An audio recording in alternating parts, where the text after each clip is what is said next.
recent issue of History and Theory challenged the ideologically secular bias that has sometimes been rampant in historiography. In particular, historian Brad Gregory warns that historians presupposing pure metaphysical naturalism have produced a sort of secular confessional history parallel to traditional religious confessional history, only with different embedded metaphysical beliefs. So this confessionalism, right? Right. You must espouse this to be part of our group, and if you don't, then you're in a different group. You can have those groups, you can form those until we tell you no and you can't come to the table, or we take over those groups, but that's a different discussion. And our group is the real group, by the way. Right, exactly.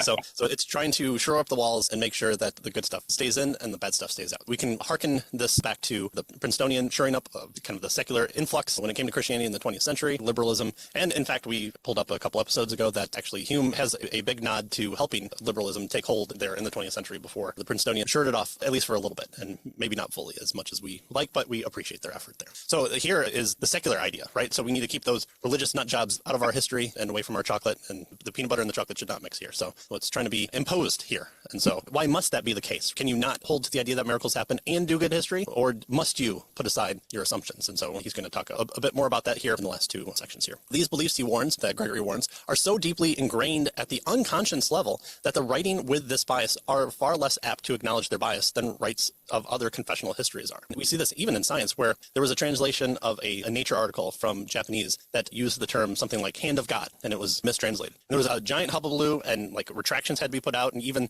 the scientists from Japan had to say, no, we're not talking about the hand of God. It's just a turn of phrase that was mistranslated. And so we must make our genuflections down to the secular God here and make sure that the big G word stays out of any mention here in our Nature magazine, because we can't hold to the fact that we must only believe that everything spawned from nothing and there's no objective truth. And that's why I must tell you that it's absolutely true here.